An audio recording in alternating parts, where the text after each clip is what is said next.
Welcome to these final chapters of Wuthering Heights. We are reading chapter 19 in this said video. And as always, thinking ahead to the next book, I do think I should read some Anne Brontë and just finish off the Brontë triad. We've read Jane Eyre. Incredible. We're reading Emily Brontë.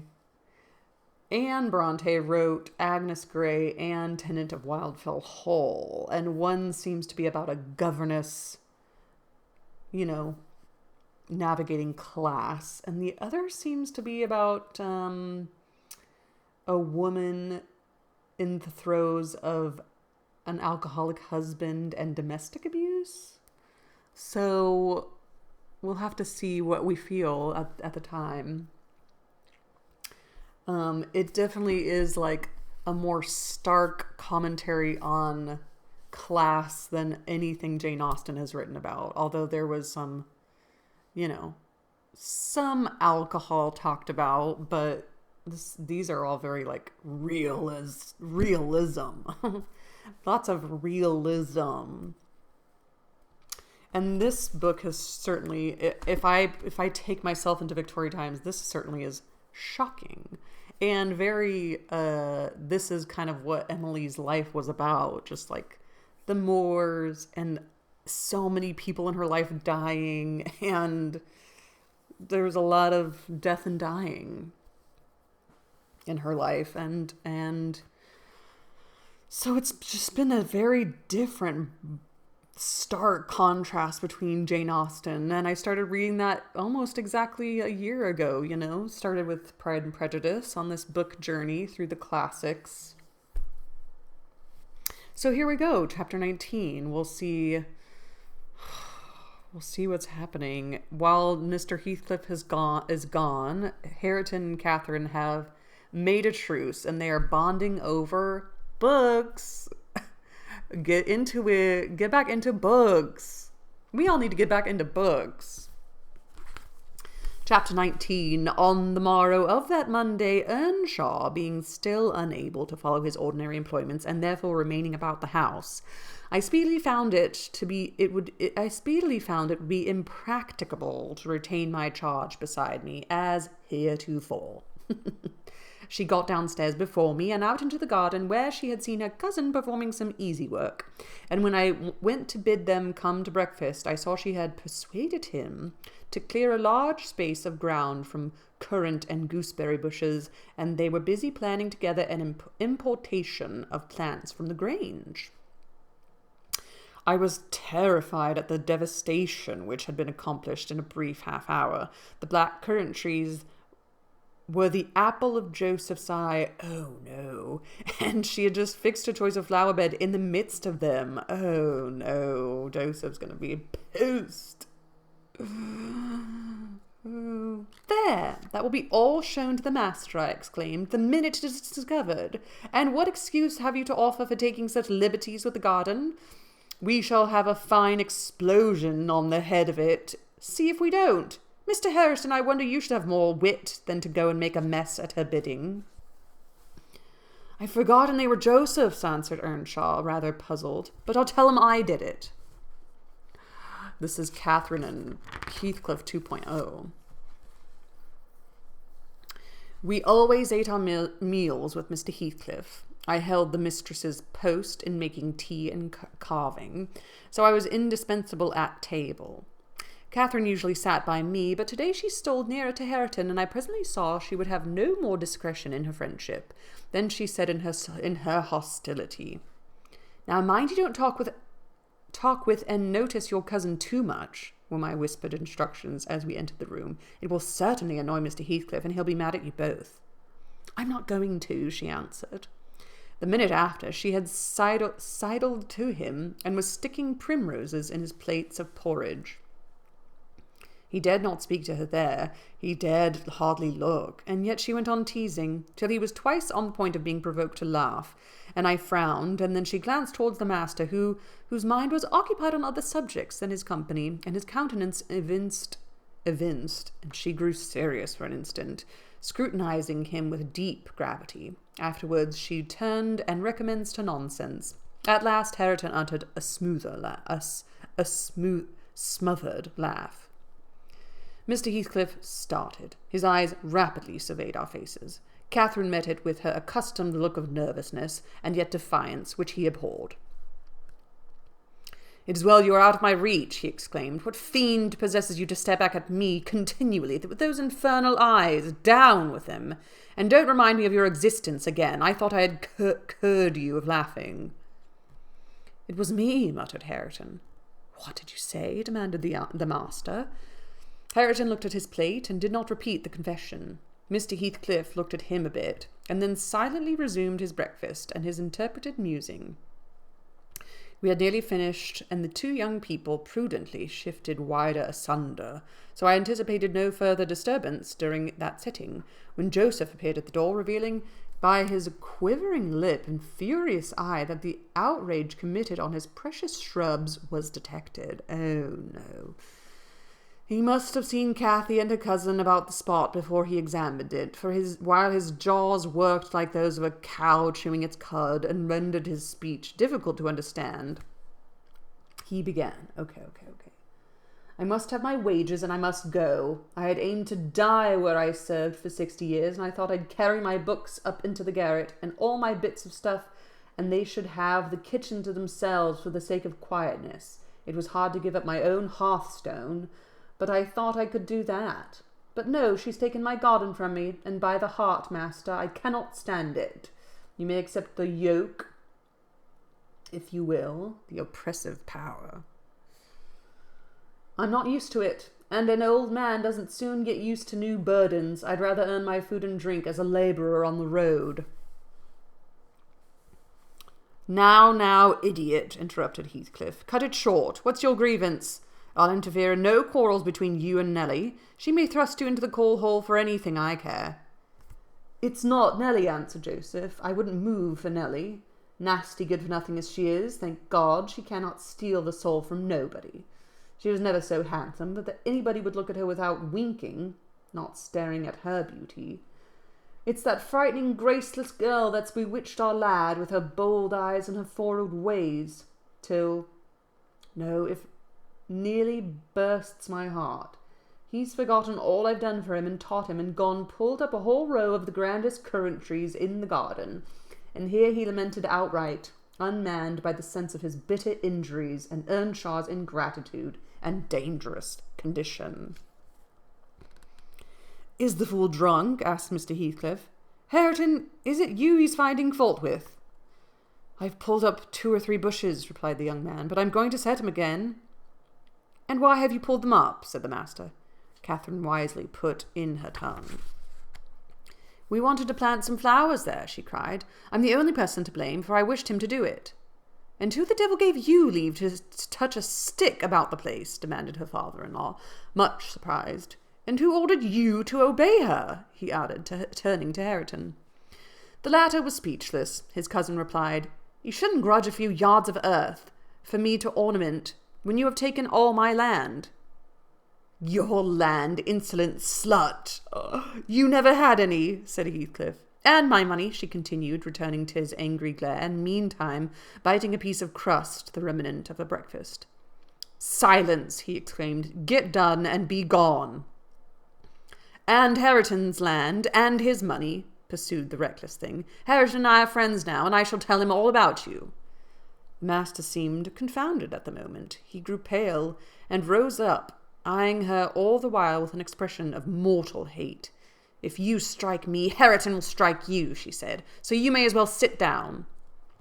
"If Hareton does not turn you out of the room, I'll strike him to hell," thundered Heathcliff. "Damnable witch! Dare you pretend to rouse him against me? Off with her, do you hear? Fling her into the kitchen. I'll kill her, Ellen Dean, if you let her come into my sight again." Hareton tried his Beauty and the Beast, right? Oh, somebody said that, I think. Okay. Hareton tried under his breath to persuade her to go. "Drag her away," he cried savagely. "Are you staying to talk?" And he approached to execute his own command. "He'll not obey you, wicked man, any more," said Catherine, "and he'll soon detest you as much as I do." "Whist, whist," muttered the young man reproachfully. I will not hear you speak so to him. Have done. But you won't let him strike me, she cried. Come then, he whispered earnestly. It was too late. Heathcliff had caught hold of her. Now you go, he said to Earnshaw. A cussed witch. This time she has provoked me when I could not bear it, and I'll make her repent forever. He had his hand in her hair. Hareton attempted to release the locks, entreating him not to hurt her at once. Heathcliff's black eyes flashed. He seemed ready to tear Catherine in pieces, and I was just worked up to risk coming to the rescue when of a sudden his fingers relaxed. He shifted his grasp from her head to her arm and gazed intently in her face. Then he drew his hand over her eyes, stood a moment to collect himself apparently, and turning anew to Catherine, said with assumed calmness, You must learn to avoid putting me in passion, or I shall really murder you some time. Go with Mrs. Dean and keep with her, and confine your insolence to her ears. As to Hareton Earnshaw, if I see him listen to you, I'll send him seeking his bread where he can get it. Your love will make him an outcast and a beggar. Nelly, take her and leave me. All of you, leave me. I led my young lady out. She was too glad of her escape to resist. The other followed, and Mr. Heathcliff had the room to himself till dinner. I had counselled Catherine to dine upstairs, but as soon as he perceived her vacant seat, he sent me to call her. He spoke to none of us, ate very little, and went out directly afterwards, intimating that he should not return before evening. Then 2 new friends established themselves in the house during his absence, where I heard Hareton sternly check his cousin on her offering a revelation in her father-in-law's conduct to his father. He said he wouldn't suffer a word to be uttered to him in his disparagement. If he were the devil, it didn't signify. He would stand by him. He'd rather she would abuse himself as she used to than begin on Mr. Heathcliff. Catherine was waxing cross at him, but he found means to make her hold her tongue by asking how she would like him to speak ill of her father. And then she comprehended that Earnshaw took the master's reputation home to himself, and was attached by ties stronger than reason could break, chains forged by habit, which it would be cruel to attempt to loosen. Sometimes those chains hold you up.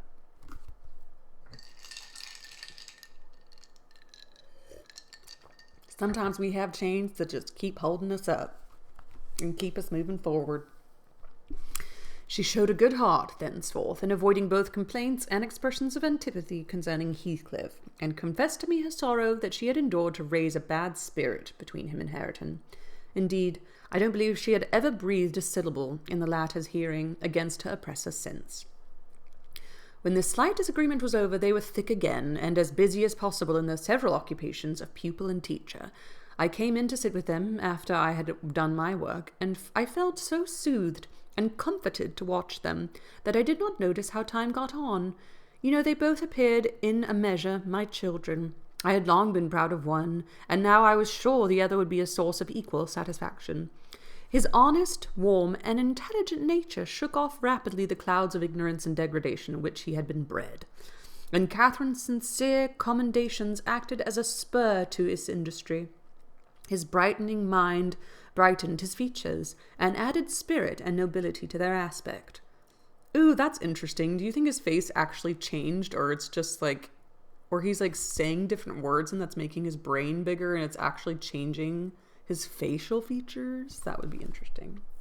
I could hardly fancy it the same individual I had beheld on the day I discovered my little lady at Wuthering Heights after her expedition to the crags. While I admired and they laboured, dusk drew on, and with it returned the master. He came upon us quite unexpectedly, entering by the front way, and had a full view of the whole 3, ere we could raise our heads to glance at him. Well, I reflected, there was never a pleasanter, more harmless sight, and it will be a burning shame to scold them. The red firelight glowed on their 2 bonny heads, and revealed their faces, animated with the eager interest of children, for though he was 23 and she 18, each had so much of novelty to feel and learn that neither experienced nor evinced the sentiments of sober, disenchanted maturity. They lifted their eyes together to encounter Mr. Heathcliff. Perhaps you have never remarked that their eyes are precisely similar, and they are those of Catherine Earnshaw. The present Catherine has no other likeness to her except a breadth of a forehead and a certain arch of the nostril that makes her appear rather haughty, whether she will or not. With Hareton, the resemblance is carried farther. It is singular at all times that it was particularly striking, because his senses were alert and his mental faculties wakened to unwonted activity. I suppose this resemblance disarmed Mr. Heathcliff. He walked to the hearth in evident agitation, but it quickly subsided as he looked at the young man, or I should say altered its character, for it was there yet. He took the book from his hand and glanced at the open page, then returned it without any observation, merely signing Catherine away. Her companion lingered very little behind her, and I was about to depart also, but he bid me sit still. "It is a poor conclusion, is it not?" he observed, having brooded a while on the scene he had just witnessed. "An absurd termination to my violent exertions. I get levers and mattocks to demolish the two houses, and train myself to be capable of working like Hercules, and when everything is ready and in my power, I find the will to lift a slate off either roof has vanished. My old enemies have not beaten me. Now would be the precise time to revenge myself on their representatives. I could do it, and none could hinder me. But where is the use? I don't care for striking. I can't take the trouble to raise my hand. That sounds as if I've been laboring the whole time, only to exhibit a final trait of magnanimity.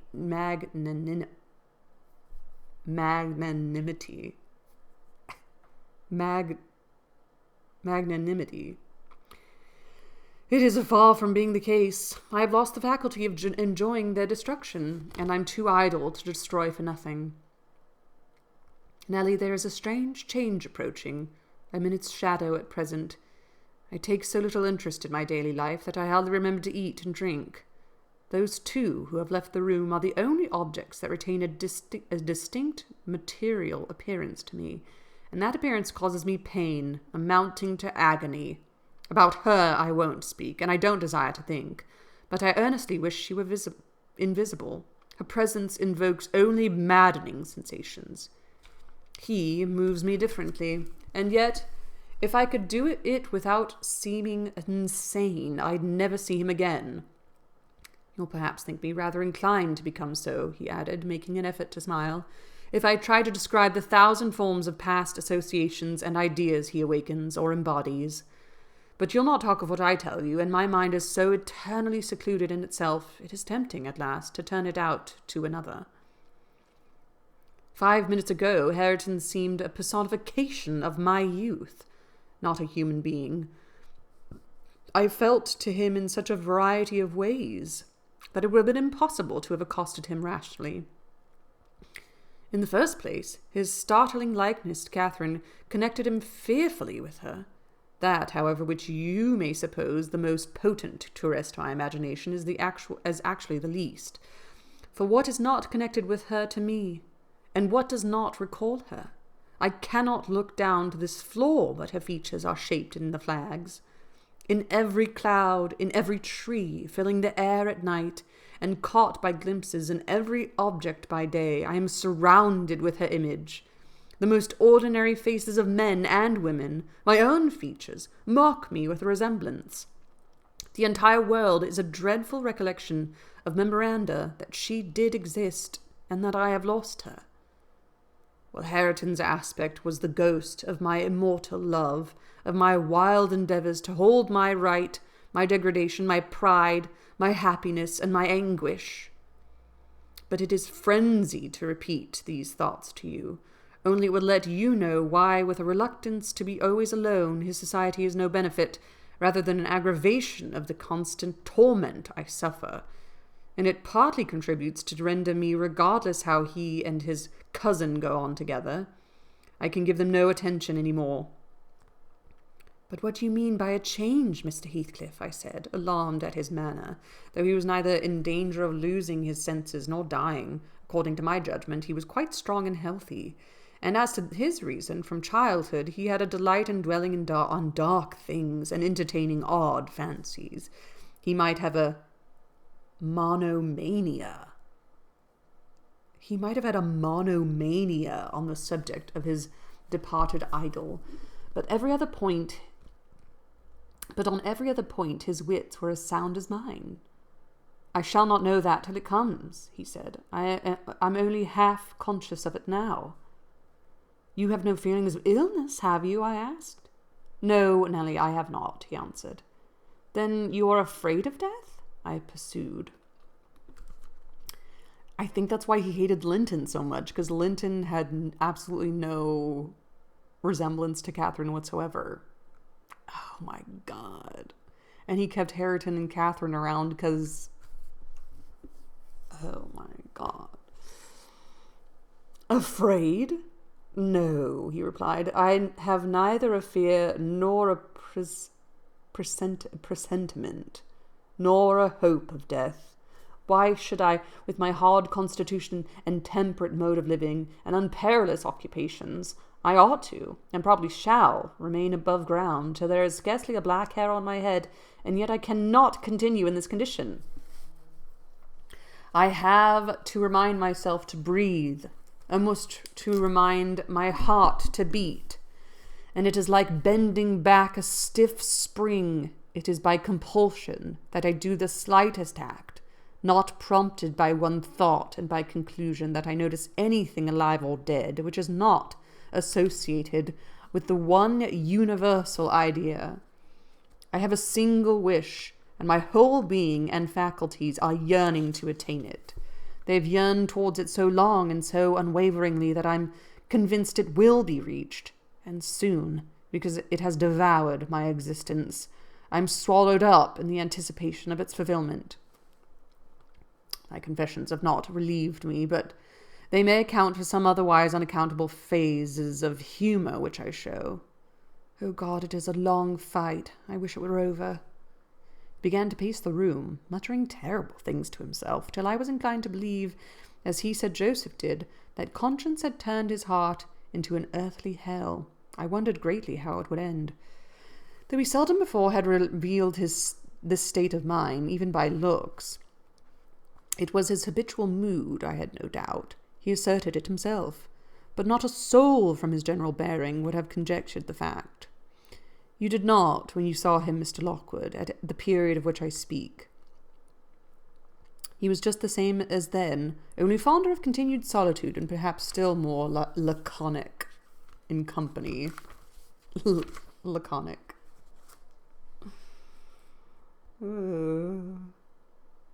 Laconic.